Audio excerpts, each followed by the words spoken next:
조갑제 TV 시청자 여러분 안녕하십니까? 2021년 12월 3일 정오를 막 지났습니다. 국민의힘 이준석 대표는 지금 무단 결근 상태에서 제주도, 부산 등을 돌아다니면서 계속 기자들과 인터뷰를 하고 인터뷰를 통해서 윤석열 후보를 정면에서 비판을 하고 있습니다. 이런 일은 우리나라 정치사뿐만 아니라 세계 정치사의 정치 윤리로는 있을 수 없는 일이 지금 벌어지고 있습니다. 그런데 언론이 이준석을 계속 이렇게 띄워주니까 윤석열 후보도 흔들리고 있습니다.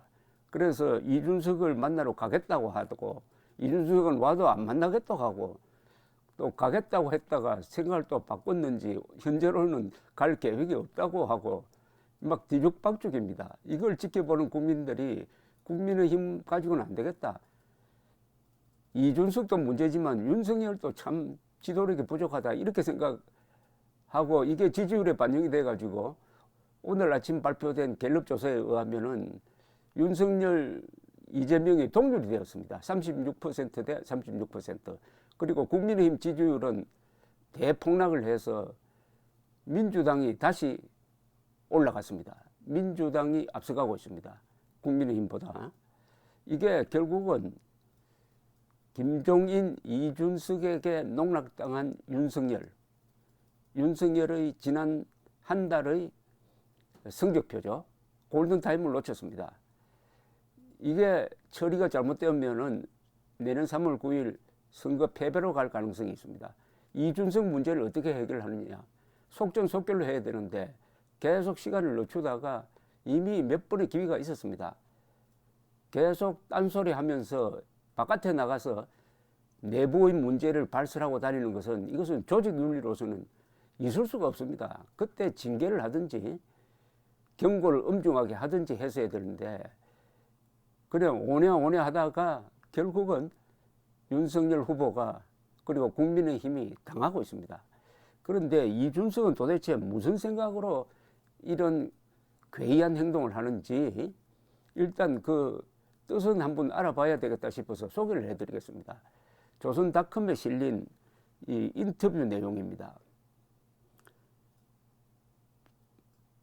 인터뷰에서 여러 가지 이야기를 하는데 이 인터뷰는 제주공항 근처 카페에서 진행됐다고 합니다. 지금 제주도 가 있을 때입니까? 지금 정부는 나서가지고 방역 비상사태에 대비하고 있는데 야당 대표가 국민들 입장에서 특히 소상공인, 서민 등 국민의힘 지지자들을 위해서 그 정책에 개입하고 해야 될 이 시점에서 저렇게 카페에 앉아가지고, 공항 카페에 앉아가지고 이런 한담하고 있다는 이 태도 자체가 이 공인 자격이 없습니다. 그러니까 제가 계속 이야기하는 게, 아무리 하버드 대학 나와도 군대에 안 가면은 조직 윤리를 몸에 익히는 기회를 잃어버리게 된다. 선대위 정식 출범을 앞두고 연락을 끊고 지역을 도는 이유가 뭔가 물었어요, 기자가. 지난 29일 선대위가 첫 회의를 하며 활동에 들어가면서 김병준 상임 선대위원장 원톱으로 가야 한다고 생각했다. 2012년 대선 때도 당시 황우여 대표가 역할이 마땅치 않아 지역을 돌았다. 그런데 지금 당대표가 지역을 도는 것하고 그때하고 사정이 다르잖아요. 이런 식으로 변명을 합니다. 이 이야기를 보면은 이준석의 인간됨을 알 수가 있습니다. 상임 선대위원장 겸 홍보 미디어 본부장을 맡은 당대표가 중앙당을 비운 건 당무 거부 아닌가? 기자가 날카롭게 물었습니다. 당무는 윤 후보가 당무 우선권을 행사하고 있다. 선대위 홍보 업무는 오늘 또 선거 슬로건 초안에 대해 결재하는 등 내일을 하고 있다. 당무 거부가 아니다. 당무 거부가 아니래요. 아니, 당무라는 것은 장소, 적당한 장소가 아니라 반드시 있어야 할 장소에서 해야 되죠. 이 사람은 지금 출퇴근이라든지 이런 것에 대한 개념 자체가 없습니다. 그것도 군대 안 간 덕분이죠. 군대에 가서 자기 보초가 초소를 이탈하는 거하고 마찬가지 아닙니까? 전시의 초소 이탈은 사형입니다. 지금 전시 상황 아닙니까? 선대위 인선과 캠페인 전략 이견 때문인가?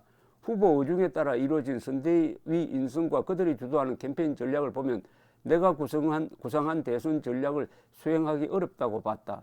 그런 마당에 난 참여하지 않겠다고 선언한 것이다. 이게 공인이 할 이야기입니까? 이게 얼마나 끔찍한 이야기입니까? 아니, 후보가 회의를 통해서 결정한 것을 자기 마음에 안 드니까 거의 참여 안 하겠다는 정도가 아니라 공공연하게 이제 반대하고 돌아다니겠다는 겁니다.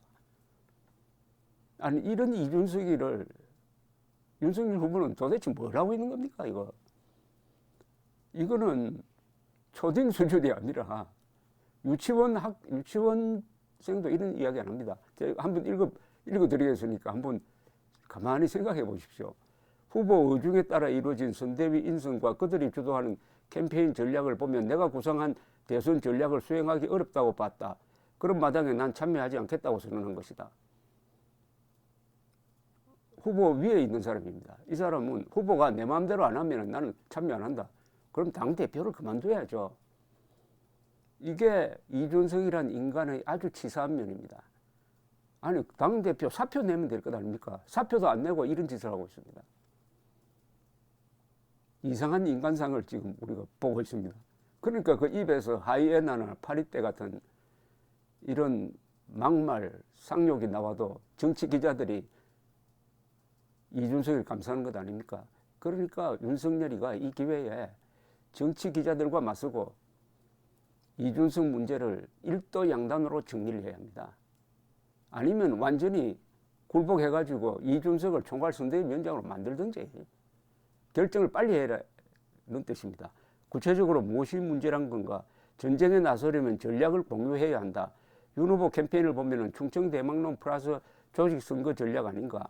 난 젊은 층과 호남 유권자 등 외연 확정을 통한 바람선거를 구상했다.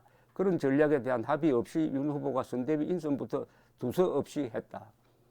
외연 확장 컨셉트와 맞지 않다는 뜻인가? 윤 후보는 정치 신인임에도 오래된 정치인처럼 행동했다.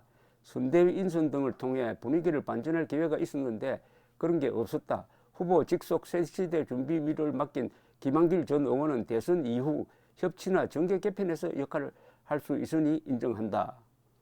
완전히 윤석열을 지금 논평하고 있습니다. 윤석열이 자기 직속 상관인데 직속 상관의 행태를 공개적으로 이렇게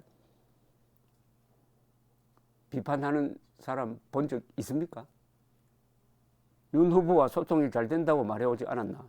일 이야기는 거의 안 했으니까 이견이 있을 게 없었다. 이것도 살살 빠져나가는 거죠. 이렇게 비판을 해놓고 그동안에 이야기는 별로 안 했다는 겁니다. 자기 이야기를 강하게 했어야지. 당대표의 태업이 정당한가? 윤 후보는 입당할 때도 당대표가 없어도 된다고 생각한 분 아닌가? 난 지금껏 후보 쪽 요청을 거부한 게 없다. 아니, 후보가 요청해야 합니까? 직속 상관이 일일이 이렇게 하라 저렇게 해야 그것만 찾아서 하겠다는 것 아닙니까? 당대표가 없어도 된다고 생각했다고? 당대표가 없어도 된다고 말한 적이 있습니까? 아니, 생각한 걸 가지고 그걸 기준으로 행동한다? 아니, 윤석열이가 생각하는 걸 가지고 행동한다? 윤석열의 생각을 어떻게 압니까?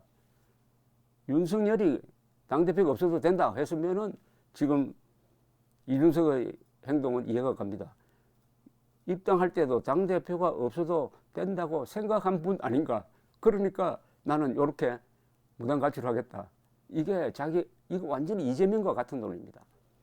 이준석과 이재명은 완전히 닮은 꼴입니다. 말장난하는 게. 이 대표가 윤 후보와 대화를 하면 될 일 아닌가? 선대위 대변인단 꾸릴 때 사무처 인사를 한 명 추천했다. 윤 후보도 좋다고 했다. 그런데 며칠 뒤에 갑자기 안 된다고 하더라. 뭐 이런 일이 비일비재한 것 아닙니까? 자기 마음대로 인사가 되는. 아니, 윤석열 후보도 자기 마음대로 안 된 것 아닙니까? 근데 이게 불만이랍니다. 후보 캠페인 전략에서 핵심 문제가 뭐라고 보나? 오른쪽만으로 이길 수 있다는 생각이 팽배한 것 같다. 박근혜 전 대통령은 2012년 대선 때 기초노령연금을 공약했다. 사실상 노령층용 기본소득이다. 이런 과감함을 대선에서 보여줄 수 있어야 한다. 그건 앞으로 언론에서 하면 되는 거고 이게 무단가출의 이유가 됩니까? 변명이 됩니까? 후보와 당대표 불화가 선거에 도움이 될 수 없다. 2012년 대선 때도 선대위가 초기에 혼선을 겪다가 나중에 좋은 인사들이 합류하면서 분위기가 좋아진 적도 있다. 근데 2012년에 누가 박근혜를 이런 식으로 공격을 했습니까? 그런 사람 한 사람도 없었어요. 당대표가 후보를 위해 양보해야 하는 것 아닌가? 후보와 허심탄회하게 이야기를 나눌 수 있다면 100% 후보 뜻에 동의해 줄 수 있다. 이게 얼마나 금방진 이야기입니까? 100% 후보 뜻에 동의해 줄 수 있다고요? 그런데 후보는 항상 사무총장을 교체하자 부총장을 갈자면서 관행을 이야기했다. 정치 신인인 윤 후보가 어떻게 여의도식 관행을 자꾸 이야기할까 의아했다. 윤석열을 정치 신인이라고 완전히 깔보고 있습니다. 35살의 이준석이 60대 산전수전 다 겪은 윤석열을 요렇게 보고 있습니다. 이 인간이 아닙니다, 이거는.